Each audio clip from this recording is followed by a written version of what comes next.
Welcome back, America. I'm Hugh Hewitt in Studio West, joined by Ambassador Michael Oren, Israel's former ambassador to the United States, former deputy minister of Israel. Michael, good to see you, Mr. Ambassador. It seems like Israel's in the middle of a constitutional crisis, even though you don't have a constitution. Bibi Netanyahu announced he was firing the head of your FBI, the Shin Bet. Your attorney general, who's not appointed by your government, says he can't do it. There isn't any law on this. What do you make of this? This is nuts. You've been fighting a war for 17 months. The prime minister's got to be able to fire the head of the FBI or the Shin Bet. He's got to be able to. Well, he could be. It is a question whether he has the legal basis for doing so. Some people say yes. Some people say no.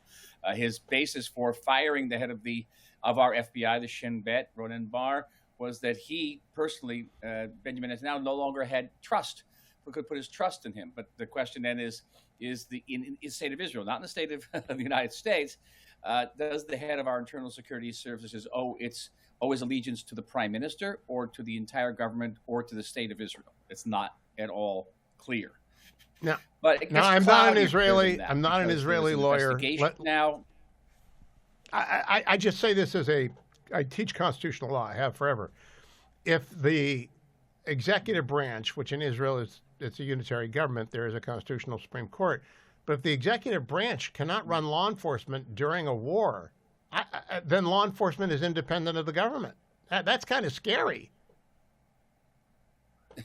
And you had a previous head of the Shin Bet coming out on TV the other night and threatening basically to blackmail the prime minister of Israel. He says, I've got criminal information about, or incriminating information about Benjamin Netanyahu, and if he proceeds to fire the current head of the Shin Bet, I will release that information. He's now being investigated by the police for blackmailing a prime minister. We're in a crisis. We're in a deep constitutional crisis right now. It is the least thing we can afford right now. And you're in a war. Tonight, I just read that there were signs that Hamas was attempting to invade Gaza again today. Hezbollah shot at someone on the northern border. You're bombing Syria. And meanwhile, Donald Trump has told the Houthis and Iran, one more shot and we're done. And I take him seriously. Do you? Very much. I think, by the way, it's a major turning point in American foreign policy. Not since Ronald Reagan in 1988 Operation Praying Mantis, if you remember. You and I are old enough to remember this. Very well. Took them all down. Ships, right? In retaliation for firing at Kuwaiti tankers. Not since then has the United States taken any offensive action or counteroffensive action against Iran, in spite of literally hundreds of acts of Iranian aggression against American targets, American allies, American bases, American ships, and international shippings in the Mandeb Strait. Not a single bullet has been fired at Iran. And tonight, President Trump said he's going to change that policy. And I think that's a major, major turning point for the United States, for the Middle East, by the way. And I hope Israel takes that to heart. He's showing a red light to Iran. He's basically showing a green light to Israel. Now, Michael, I think you grew up upstate New York, so you won't know the Hudson Valley. I added 3 affiliates of the Hudson Valley today. So a great group of new people called the Beacon. That's their corporate headquarters, all throughout from Albany to the north of the city, from Connecticut out to the east. So we're dealing right in the heart of your demo and my demo. And my question to you is, do you think Khamenei and the IRGC call every shot that the Houthis make? Not every shot, but if they want the Houthis to stop, the Houthis will stop. And, it's plausible deniability for Tehran. But I think once that's made clear to the Iranians that every rocket fired by the Houthis, and I hope not just at international shipping, but also against America's ally here in Israel, by the way, those Houthi rockets and drones landed not far from where I'm speaking to you, that the American response will be directed at Iran and not just at Yemen. Now, my next question is, if pushed to it, I think Trump is not going to be in for a dime. I think he's going to be in for $1. He's going to be in for the whole deal. And do you think Israel is prepared to work with him on a massive strike at the Iranian facilities that are trying to get a nuclear capacity? How can I say this on public radio, right? We damn well better be ready to do that. This is an opportunity we've waited for what, more than 35 years? And it's an historic opportunity. Nothing will change in this region. Nothing, not Hezbollah, not Hamas, not the militias. Nothing will change unless Iran is bowed, unless Iran is neutralized.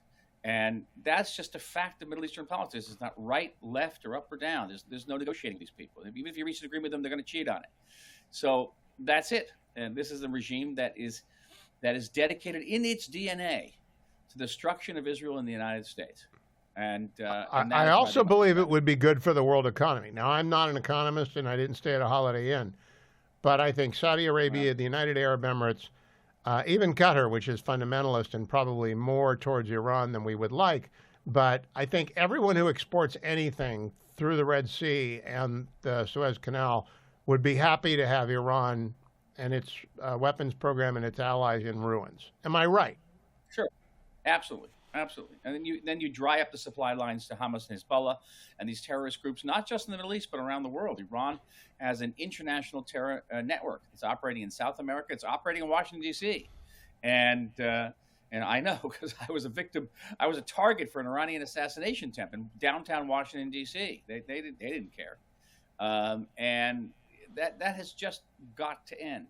The Iranian regime and its terror support is an unacceptable threat to Middle Eastern and world security. Now, Michael, correct me. I'm sure you will. I have sensed in the outlets that I read, the English language outlets from Israel, a lessening of support, not for the emotional well-being of the hostages or their families, but a hardening of resolve that the Hamas war has to be resumed and ended. Am I correct in sensing that? Not entirely.